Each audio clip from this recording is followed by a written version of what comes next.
Good morning. I'm Elizabeth Littlefield, the President and CEO of the Overseas Private Investment Corporation, OPIC, which is the U.S. government's development finance institution. First off, I want to thank you all very much for inviting me to address you this morning at the third annual International Women's Leaders Summit. I'm really sorry that I'm unable to join you in Karachi, but it's a privilege to be able to talk to you all, even virtually. And actually, I can very much picture you all there as I was just in Karachi this past summer. So women's leadership is the kind of topic where no one woman has any more expertise than any other. In fact, the leadership of the women who are able to care for their families in conflict and in abject poverty is absolutely every bit as much leadership, if not more so, than the leadership of the woman head of state or the woman CEO. So for me, it is very humbling to address you here, as actually I'm only the expert of my own experience as a woman. I have been a woman for many, many years of my career in what often felt like a man's world, in investment banking, in development, at the World Bank, and even now in public service. In the early years, I was often the only woman at the table, kind of a novelty, kind of a token. And in fact, at JP Morgan in London, believe it or not, I was the only female bond trader on a trading floor of over 600 people. I used to dress up with ties and a gray suit to try to make myself look more like a man to be better accepted. And I remember that in meetings, I used to get interrupted so constantly and so many times, nobody else got interrupted but me, that I developed a habit of speaking very, very quickly in order to get all my words out before somebody could inevitably cut me off. I guess it wasn't a very effective strategy. Hopefully I've learned since then. But over time that has begun to change. And even over the course of my own career, it's been exciting to see those changes happening. I was very proud of what was revolutionary at the time, a reverse mentoring program, that I instituted at JP Morgan in Europe, that had the senior-most men agreeing to be mentored by women many levels their junior in different departments. And I have to say it was a big shock for everybody involved, both the women and the men. But in the end, it was a really successful initiative to make men understand, the senior men understand, that power and effectiveness, can come in many, many packages. It's all about diversity, right? So I'm excited to see so many women leaders and women entrepreneurs, like all of you here today, now all over the world, breaking through that infamous glass ceiling and rising above the notorious sticky floors. And at long last, I think we all know that we have now growing numbers of women heads of state, women parliamentarians, women CEOs, and women business owners of all sizes. So those numbers are growing, yes, but as we all know, they're growing way too slowly for what the world needs. Only 21% of parliamentarians today are female as of 2013? 21%? And many of those most important stakes have been made in emerging markets. The 18 women heads of state today represent only 9% of all of the country's heads of state throughout the world.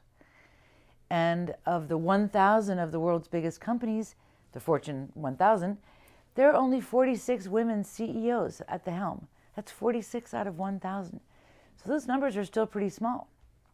And yet, we know that at the same time, we have studies that pour out of universities and pour out of the World Bank showing unequivocally and convincingly how societies that discriminate by gender have a much slower economic growth and much slower poverty reduction than those societies that treat males and females more equally.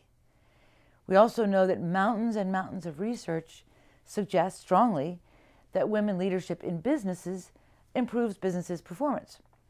In fact, one recent study that I love to cite showed that for public European companies with the highest level of gender diversity in the top management posts, those companies outperformed their sector in terms of return on equity in terms of operating results and in terms of stock price growth, much better than their peers. So, having lived and worked in emerging markets for most of my career, I have had the privilege of working alongside some of the most inspiring women leaders a person could ever hope to meet. Women like, women running huge organizations like Ilabat of the Self-Employed Women's Associations, SEWA, in Gujarat, to women running health clinics and one-room schoolrooms in Bangladesh, to women in Lahore juggling 3 or 4 mini enterprises and fetching wood and water while raising a family and educating them and keeping them healthy at the same time. It's incredible. And at CGAP, at the World Bank, and at OPEC, I've had the real honor of being able to work with extraordinary women, both alongside me and as clients, and also to work on those kind of interventions in the development sphere that truly can transform women's lives. Interventions like access to financial services, inclusive finance, microfinance. And I think we all know, and the world's now shown, how access to a safe place to save money outside the household, or the ability to borrow small lump sums of money or transfer money from an urban breadwinner to a rural family, means more diversified and increased incomes for women, which inexorably translates to greater investments in family welfare, to better health outcomes and education for children, and to more empowerment and greater involvement in community leadership by those women, all of which adds up to creating a ladder out of poverty for that generation and the next and the next and the next.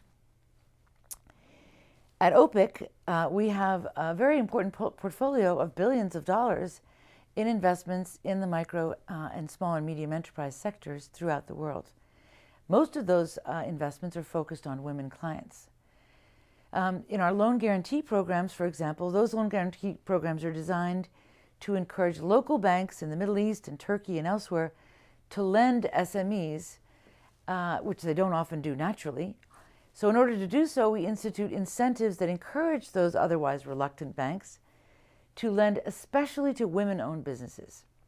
So we design incentives, for example, like we guarantee a higher percentage of those loans when they're made to women borrowers to encourage those loans. We've also made it a concerted effort to invest in other types of small and large infrastructure products and projects that directly benefit women. Projects like water transportation systems, drip irrigation systems, cleaner and more efficient cook stoves, investments in mobile cell phone banking, for example, or distributed energy systems and microgrids, all of which promise a pretty dramatic quality of life improvement for women and their families. Now, before I close, and since you're gathered in Karachi, I'd be remiss if I didn't mention the growing work that we're very proud of that OPIC is developing in Pakistan. So as you know, OPIC is the U.S. government's development finance institution, and as such, our job is to stimulate and to catalyze foreign direct investment into sustainable economic development in developing countries, and in particular our key foreign policy priority partners such as Pakistan. And OPIC does that by providing investors with the loans and guarantees and risk insurance that those investments need in order to happen. Things that reduce risk, as well as things that create incentives to invest. And under the Obama administration and in Pakistan, we've worked very hard to boost our portfolio in Pakistan over 5-fold in only the past 2 or 3 years. That's a 5-fold increase in very important developmental projects throughout the country. I'll give you just a couple of examples of that portfolio, which is now almost $500 million. Those projects include projects in renewable energy, such as wind and biogas, in healthcare, transportation, agriculture, real estate, etc. And in fact, we're working now on an even larger number of projects totaling nearly $1 billion in new projects, which we dearly hope will come to fruition. So let me just give you a couple of examples from the Karachi area specifically. With OPIC support, the Aga Khan Hospital in Karachi was recently renovated and expanded with a Center for Innovation in Medical Education, a child care center, a new wing that provides health care to poorer patients, as well as a state-of-the-art neonatal and intensive care unit to help new mothers. We're also working with very interesting investments in the power and renewable energy sector in and around Karachi, such as a 12-megawatt electrical power generation plant that's fueled and connected to the grid, fueled by agricultural waste from sugarcane and rice crops. And also, just this fall, we committed to two 50-megawatt wind power projects in the wind corridor in the Sindh province. But as I close, I want to just remind us that so far, none of our projects, none of OPIC's projects in Pakistan are women-owned or women-run. Now that's a problem and something I'd very much like to change. So you can help change it. And we know that women, when they take the reins of power, whether it be hard power or soft power, whether it be in business or in other forms of leadership, big things, good things, are likely to happen. So the world is counting on you, and please know that I personally and OPIC more broadly stands ready to help you in any way we can realize your objectives of helping contribute to sustainable economic development in Pakistan and beyond. So I wish you a very, very successful, uplifting and productive summit, and I thank you again for the honor of talking to you today. Thank you.